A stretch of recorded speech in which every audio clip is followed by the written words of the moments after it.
Romanos, un estudio inductivo. Con el pastor Víctor Manuel Buitrago. Dios Santo, poderoso, tú que eres el creador del cielo y de la tierra, tú que nos das sabiduría y entendimiento, te ruego en este momento que nos llenes de tu Espíritu Santo para entender las verdades de tu palabra. Guíanos en este estudio de Romanos, Señor, para gloria de tu santo nombre, Dios. Queremos solo darte a ti la gloria, la honra y la alabanza. Gracias en el nombre de Cristo Jesús. Amén. Bienvenidos a nuestra lección número 3 de Romanos Inductivo. Hoy vamos a estar viendo capítulo 1, versículos 16 y 17. Porque no me avergüenzo del Evangelio, porque es poder de Dios para salvación a todo aquel que cree, al judío primeramente y también al griego, porque en el Evangelio de la justicia de Dios se revela por fe y para fe, como está escrito, mas el justo por la fe vivirá. Este es Romanos capítulo 1, versículos 16 y 17. Porque no me avergüenzo del Evangelio. ¿Por qué Pablo no se avergonzaba del Evangelio? ¿Cómo podríamos definir nosotros la vergüenza? ¿De qué manera podríamos definir la vergüenza? ¿Por qué Pablo relacionó la vergüenza con el Evangelio? Según el diccionario, vergüenza es turbación de ánimo que suele encender el color del rostro, ocasionada por una falla cometida o por una acción deshonrosa, humillante, propia o ajena. Pablo relacionó la vergüenza con el Evangelio porque algunos cristianos sí se avergonzaban de la cruz de Cristo. La Biblia Nácar y Colunga trae una nota al pie de página que dice: el Evangelio se fundaba en la cruz de Cristo. Era, hablando humanamente, para avergonzarse ante la grandeza de Roma, ante los templos monumentales del paganismo, ante la ciencia de Grecia. Solo la fe divina podría sobreponerse a todas estas grandezas humanas.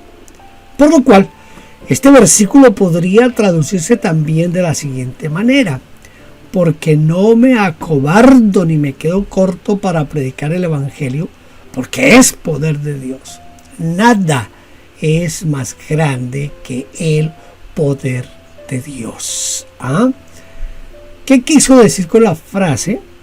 Porque en el Evangelio la justicia de Dios se revela por fe y para fe. Bueno, el apóstol Pablo quiso decir que, el apóstol Pablo quiso decir que en el Evangelio Dios recibe y acepta al hombre por medio de la fe para que viva por la fe.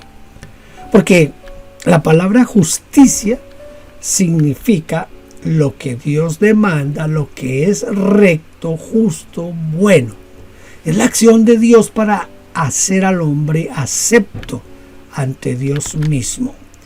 Y no podemos vivir de otra manera, sino por medio de la fe. Por fe escuchamos el Evangelio, por fe nos arrepentimos, por fe nuestros pecados son perdonados, por fe recibimos a Cristo y al Espíritu Santo, por fe comenzamos una vida nueva, por fe caminamos cada día hasta entrar en la eternidad. El justo por la fe vivirá. Tremendo esto, ¿verdad? Versículos 18, 19 y 20. Porque la ira de Dios se revela desde el cielo contra toda impiedad e injusticia de los hombres, que detienen con injusticia la verdad, porque lo que de Dios se conoce les es manifiesto, pues Dios se lo manifestó. Porque las cosas invisibles de Él, su eterno poder y deidad, se hacen claramente visibles desde la creación del mundo, siendo entendidas por medio de las cosas hechas, de modo que no tienen excusa. No tienen excusa. Eso es lo que dice 18, 19 y 20. ¿Qué significa la ira de Dios? ¿Contra quiénes está airado Dios? La palabra esa palabra que se traduce aquí por ira, también significa cólera, enojo, castigo, retribución, venganza. Si creemos y aceptamos el amor de Dios para toda la humanidad, también debemos creer y aceptar la ira o el castigo de Dios para aquellos que detienen con injusticia la verdad. Porque la verdad es la que libera a la gente. Como dijo el Señor Jesús, conoceréis la verdad y la verdad os hará libres. Conoceremos la verdad y la verdad nos hace libres. Esto es lo que entendemos aquí en este pasaje de la Escritura. La verdad es el camino del amor. Es el camino del amor. Esto es, estamos relacionados verdad y amor. Por eso tenemos que entender esta parte, porque es el camino del amor y de esa salvación que Dios ha efectuado en nosotros. Y si la verdad es detenida con la injusticia y los que debían salvarse se pierden, la ira de Dios se revela desde el cielo contra todos los que le cierran el paso. ¿Por qué? Porque la verdad es la que realmente libera a los hombres. No olvide este texto que es muy importante dentro de las palabras del Señor Jesús: y conoceréis la verdad y la verdad os hará libres. ¿Qué es una excusa? ¿Qué excusa tienen los que no creen? ¿Qué es una excusa y cuáles son las excusas que presentan? Una excusa es un motivo o pretexto que se invoca o se utiliza para eludir una obligación o disculpar alguna omisión. Excusar significa exponer o alegar causas o razones para sacar libre a uno de la culpa que se le imputa. Los que no creen o ponen en duda la existencia de Dios dicen: lo que no veo, no creo. Nunca vi el poder de Dios ni tengo pruebas de su existencia, así que nadie puede culparme de esto. El hombre cree que dando este tipo de excusas va a lograr algo. ¿Qué mostró Dios? Para que los hombres no tengamos excusas delante de Él. Los que no creen no tienen excusa porque desde la creación del mundo, las cualidades invisibles de Dios, es decir, su eterno poder y su naturaleza divina, se han podido ver claramente haciéndose inteligibles a base de lo que Dios ha creado.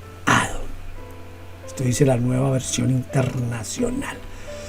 Todos los que atribuyen a la casualidad, al tiempo, millones y millones de años, a formación espontánea de la vida en miles de especies del mundo animal y vegetal, no tienen disculpa. Voluntariamente despojan a Dios de todo mérito, porque lo invisible de Dios se hace visible por la creación. Si alguien quiere ver a Dios solamente, debe mirar a la naturaleza, el mundo y los que en él habitan. Dios lo hizo todo. Dios lo hizo todo. Eso es algo que no podemos dejar de hablar y de decir. Dios lo hizo todo.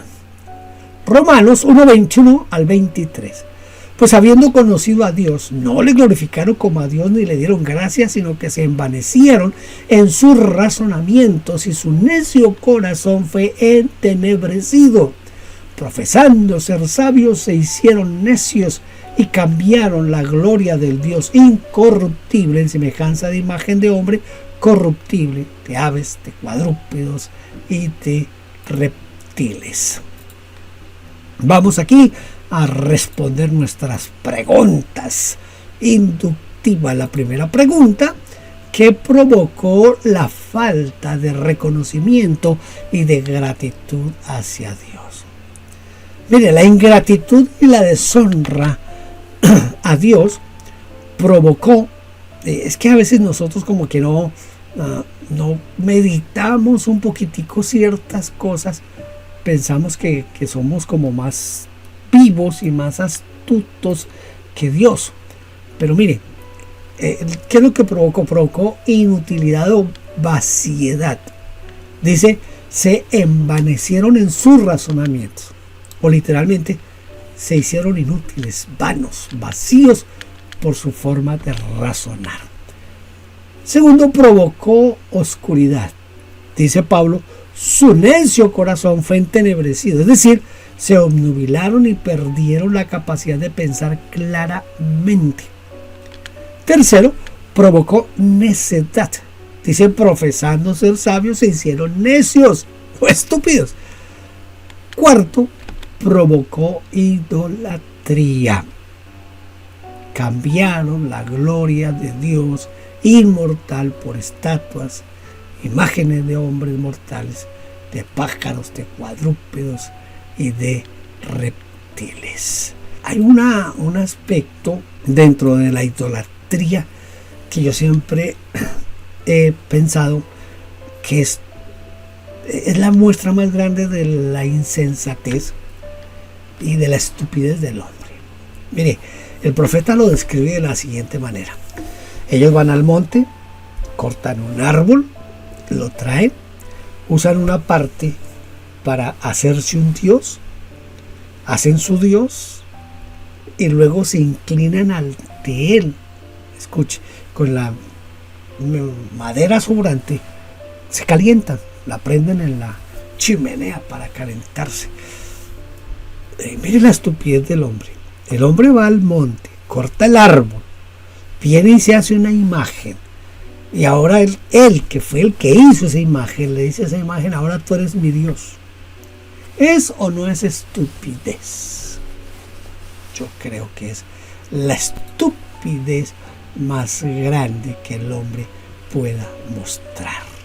Vamos a leer ahora Romanos capítulo 1, versículos 24 al 32. Por lo cual también Dios los entregó a la inmundicia y a las concupiscencias de sus corazones, de modo que deshonraron entre sí sus propios cuerpos, ya que cambiaron la verdad de Dios por la mentira, honrando y dando culto a las criaturas antes que al Creador, el cual es bendito por los siglos. Amén. Por esto Dios los entregó a pasiones vergonzosas, pues aún sus mujeres cambiaron el uso natural por el que es contra naturaleza, y de igual modo también los hombres, dejando el uso natural de la mujer, se encendieron en su lascivia unos con otros, cometiendo hechos vergonzosos, hombres con hombres, y recibiendo en sí mismos la retribución debida a su extravío. Y como ellos no aprobaron tener en cuenta a Dios, Dios los entregó a una mente reprobada para hacer cosas que no convienen, estando atestados de toda injusticia, fornicación, perversidad, avaricia, maldad, llenos de envidia, homicidios, contiendas, engaños y malignidades, murmuradores, detractores, aborrecedores de Dios, injuriosos, soberbios, altivos, inventores de males, desobedientes a los padres, necios, desleales, sin afecto natural, implacables, sin misericordia, quienes, habiendo entendido el juicio de Dios, que los que practican tales cosas son dignos de muerte, no solo los que la hacen, sino también los que se complacen con los que las practican. Aquí hay algo bien interesante, y es preguntarnos en este texto entre el 24 y el 32, ¿cuántas veces aparece la palabra o la expresión que Dios los entregó. Dios los entregó ¿a qué? ¿Y por qué y para qué los entregó? Tres veces aparece la frase Dios los entregó. Primero, Dios los entregó a la inmundicia, es decir, a las malas intenciones o a la inmoralidad. En segundo lugar, Dios los entregó a pasiones vergonzosas o a pasiones lujuriosas. Y tercero, Dios los entregó a una mente reprobada o depravada, porque cambiaron la verdad de Dios por la mentira. ¿Qué dice Dios por medio del apóstol Pablo sobre la homosexualidad? En este tiempo es muy complicado referirse uno a la homosexualidad desde la Biblia, porque en muchos lugares esto puede ser causa de ir a la cárcel, de si yo digo algo contra los homosexuales se me va a considerar homofóbico y hay posibilidades de ir a la cárcel. Pero uno no puede dejar de decir lo que la Biblia dice al respecto. Entonces yo voy a hablar solamente lo que la Biblia dice. ¿Qué dice Dios entonces? Mire, ya sé que en este tiempo es un poquito complicado, porque intentan justificar y defender la homosexualidad como si se tratara de algo natural y que todos deben, escuche, que todos deben aceptar. Sin embargo, la Biblia enseña todo lo contrario. Si usted mira con cuidado, no solo en este pasaje, sino en otros pasajes.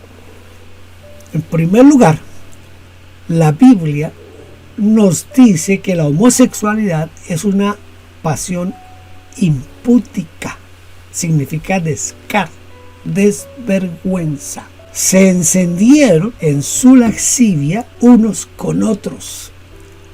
La Biblia de Jerusalén traduce: se abrazaron en deseo los unos por los otros, cometiendo la infamia de hombre con hombre. En segundo lugar, dice que la homosexualidad es un hecho vergonzoso. También se traduce como infamia, es decir, deshonra, maldad, vileza, en cualquier línea. En tercer lugar, nos dice que la homosexualidad es una perversión, es decir, una corrupción de las costumbres que nace de la maldad. Hay costumbres que cambian, pero no se degeneran. No es así con la homosexualidad, que pervierte porque se basa y se nutre de la mentira. Y por último, nos dice que la homosexualidad es un castigo. Dice, recibiendo en sí mismos la retribución debida a su extravío. La Nueva Biblia Española dice, recibiendo en su persona el pago inevitable de sus desórdenes. ¿De qué está llena la mente depravada? Dice, estando atestados de... Con esta mente, ¿cómo son estas personas? A veces, yo no sé, porque a veces uno llega a pensar si los animales se comportan diferente. Nosotros hablamos de personas y que el hombre es superior a los animales, pero a veces creo que tenemos que aprender de ellos algunas cosas. Así como los cristianos deben estar llenos de bondad, de paciencia, de amor. Los que no tienen en cuenta a Dios están llenos de toda injusticia. Están llenos de toda injusticia, de fornicación, de perversidad, de avaricia, de maldad. Están llenos de envidia, homicidios, contiendas, engaños, malignidades, que son perversidades. Y con todo esto, escuche, con todo esto, se vuelven murmuradores, es decir, chismosos, detractores, aborrecedores de Dios, injuriosos, soberbios, altivos, inventores de males, desobedientes a los padres. Aquí podríamos quedarnos yo no sé cuánto tiempo si tomáramos cada uno de esos términos y le buscáramos una definición en el diccionario de la Real Academia Española de la Lengua. Sería algo bien tremendo. ¿Qué nos enseña? La conclusión en el último versículo, es decir, en el versículo 32. La frase, quienes habiendo entendido el juicio de Dios, que los que practican tales cosas son dignos de muerte, no solo las hacen, sino que también se complacen con los que las practican. Nos enseña que se necesita más que conocimiento para que una persona cambie. La difusión de la ética cristiana, de lo que está bien y de lo que está mal, no modifica nada, porque estas personas saben que hacen el mal, saben que habrá un castigo de Dios, y sin embargo no solo continúan en lo mismo, sino que aplauden a los que hacen lo mismo. Las leyes tampoco pueden cambiar a una persona, porque conociendo la ordenanza de Dios o lo establecido por Dios, siguen y aprueban el mal camino. Vamos a tratar de aprender un texto de memoria. Son 2 versículos muy conocidos. Seguramente usted ya lo sabe de memoria, pero bueno, vamos a tratar de memorizarlos. Porque no me avergüenzo del Evangelio, porque es poder de Dios para salvación a todo aquel que cree. Al judío primeramente y también al griego, porque en el Evangelio de la justicia, de Dios se revela por fe y para fe, como está escrito, mas el justo por la fe vivirá. Dicen los que conocen bastante esto del griego, yo no sé mucho de griego, yo a veces cito por ahí unas palabritas en griego, pero no es porque yo sepa griego. Escuche, pero dicen que esta palabra poder es la misma palabra, es la palabra que en el griego es dinamis, que es la misma palabra que se traduce de donde vino la palabra dinamita. Es decir, que lo que está diciendo aquí el apóstol Pablo es que no me avergüenzo del Evangelio de Dios porque es dinamita de Dios. Es decir, es algo potente, explosivo. Eso es el Evangelio. Por eso el Evangelio cambia y transforma vidas, sociedades, naciones, porque el Evangelio es poder de Dios. Y por eso nosotros no podemos avergonzarnos del Evangelio. No podemos avergonzarnos del Señor Jesucristo. Y con todo lo que Él ha hecho en nosotros, sería el colmo avergonzarnos de Él, ¿verdad? Muy bien, hemos llegado al final de nuestra lección número 3 de Romanos Inductivo. Espero que nos podamos ver en la lección número 4. Dios le bendiga. Gracias por vernos. Favor inscribirse en nuestro canal. Denos un like, toque la campanita y déjenos su huella con un comentario. Bendiciones.